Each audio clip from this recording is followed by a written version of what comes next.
La carta de Judas, o más precisamente Judá, de acuerdo con la pronunciación de su nombre tanto en griego como en hebreo.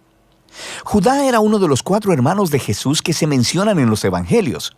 Ninguno de los hermanos siguió a Jesús como el Mesías antes de su muerte, pero después lo vieron resucitado y se convirtieron en sus discípulos. Todos estos hermanos de Jesús eventualmente se hicieron líderes en las primeras comunidades de judíos cristianos. Judá era conocido como un maestro, viajero y misionero, y esto nos provee el trasfondo para entender el propósito de esta carta. No sabemos a qué comunidad de iglesia en específico la escribió, pero lo más probable es que estuviera compuesta en su mayoría de judíos mesiánicos.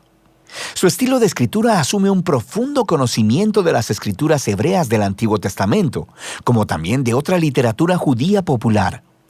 Judas se ha enterado de una crisis que enfrenta esta iglesia, y esto nos ayuda a entender el diseño de la carta. Empieza con un cargo inicial, seguido por una larga advertencia y acusación contra los líderes corruptos que han influenciado a esta iglesia. Y luego, Judá cierra completando el encargo de lo que esta iglesia debe hacer. Judá comienza pidiendo a esta iglesia que luche por la verdadera fe cristiana. Él dice que su plan había sido escribir una obra más larga que explorara nuestra salvación compartida a través del Mesías. Pero ese proyecto, dice él, se retrasó cuando escuchó las noticias urgentes acerca de esta iglesia. Y así, él escribió esta profunda pero muy breve carta. Judá no empieza hablando de cómo ellos deben luchar por la fe. Más bien, él primero les explica el por qué. Es por los maestros corruptos que se han infiltrado en esta iglesia. Y él no ataca sus enseñanzas, sino su manera de vivir. Su transigencia moral es lo que te dice que tienen una mala teología. Primero que nada, ellos han distorsionado la gracia de Dios como una licencia para pecar. Ellos piensan que han sido perdonados y que ahora tienen el Espíritu de Dios, así que pueden hacer lo que quieran, especialmente en lo que se trata de dinero y sexo. Y entonces Judá dice que ellos están traicionando a Jesús al rechazar su autoridad y sus enseñanzas.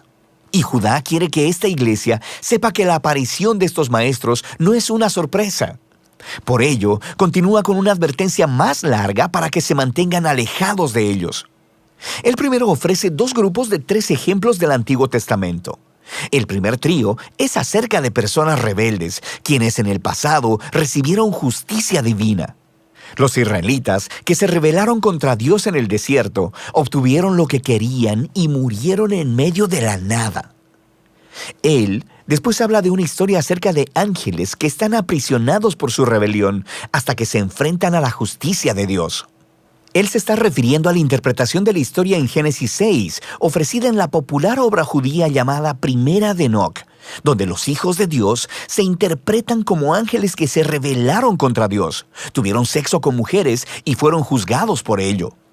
Judá enlaza esta historia a su tercer ejemplo sobre la ruina de Sodoma y Gomorra en Génesis, donde hombres violentos intentaron tener sexo con ángeles enviados por Dios en forma de humanos.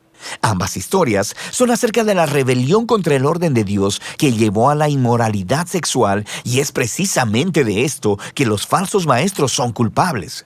Después de esto, Judá ofrece un ejemplo adicional de un popular texto judío llamado el Testamento de Moisés. Al igual que Enoc, este no era parte de las escrituras del Antiguo Testamento, sino que era un recuento creativo de los últimos días y palabras de Moisés, basado en Deuteronomio.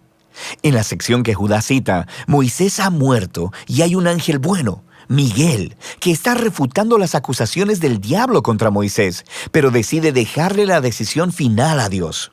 Ahora, estas historias podrían parecerte un poco extrañas, pero para las personas que fueron criadas con esta literatura, las advertencias de Judas tienen mucho sentido. El comportamiento de estos líderes corruptos tiene raíces antiguas. Rebelión contra la autoridad de Dios, inmoralidad sexual, rechazo a los mensajeros de Dios. Y esto se conecta con el segundo trío de ejemplos. Se trata acerca de rebeldes que corrompieron a otras personas. Caín mató a su hermano, pero luego se fue a construir una ciudad donde reinó la violencia. Balán el hechicero no pudo maldecir a Israel, así que lo sedujo a la idolatría y a corrupción moral. Y luego Coré, el levita, quien dirigió una rebelión contra Moisés que terminó en desastre para otras personas. Judá concluye con un segundo trío, con una avalancha de imágenes del Antiguo Testamento para describir a los falsos maestros. Ellos son como los pastores egoístas de Ezequiel, o como las nubes sin agua de Proverbios, o como las furiosas olas de Isaías. Su ensimismamiento traiciona su reclamo de ser seguidores de Jesús y crean caos a donde quiera que van. Judá concluye su advertencia citando otras dos advertencias, una antigua y otra reciente. La primera viene otra vez del popular libro de Primera de Enoc, que decía contener las visiones del antiguo personaje de Enoc en el libro de Génesis. Ahora, lo que es fascinante es que Judá cita al capítulo inicial de Enoc, que a su vez está citando alrededor de media docena de textos del Antiguo Testamento acerca del día final de la justicia de Dios sobre la maldad humana. Judá luego pone a la par de la antigua advertencia de Enoc una más reciente, proveniente de los apóstoles. Pedro, Juan, Pablo, todos predijeron que falsos maestros se levantarían y distorsionarían las buenas nuevas acerca de Jesús. Y ellos mismos se estaban haciendo eco de la temprana advertencia de Jesús acerca de esto mismo. Así que esta iglesia ya no necesita convencimiento. Deben lidiar con estos falsos maestros. Por lo que Judá continúa hacia el encargo final. Él toma su línea inicial acerca de luchar por la fe y desarrolla cómo lograrlo mediante un genial grupo de metáforas. Él describe a la comunidad de Jesús como el nuevo templo de Dios, así que ellos deben construir sus vidas sobre el fundamento de la santísima fe que se refiere al mensaje central de buenas nuevas sobre la vida, muerte y resurrección de Jesús por nuestros pecados. Sobre ese fundamento, la iglesia debe edificarse a sí misma, mediante la dedicación a la oración y consagrarse al amor de Dios a través de la obediencia. Y la integridad de este edificio se mantendrá al estar alertas al regreso de Jesús, cuando traerá su justicia y misericordia. Y al hacer esto, se ayudarán unos a otros en permanecer fieles a Jesús. Judá entonces concluye adorando al Dios quien protegerá a su pueblo y los librará de caer alejándose de su gracia. La breve carta de Judá es poderosa y a la vez confusa para muchos lectores modernos, quienes se preguntan por qué el autor cita textos que hoy no se consideran parte de la Biblia hebrea, como Primera de Enoc o el Testamento de Moisés. Es importante recordar que la cultura judía de ese tiempo estaba inmersa en textos religiosos. Jesús, su familia y todos los cristianos judíos tempranos crecieron leyendo la Biblia hebrea junto con muchos libros que se basaban e inspiraban en las Escrituras. Y sabemos que había debates antiguos acerca de si estos libros debían ser considerados como escrituras o no. Pero a pesar de eso, siguen siendo importantes.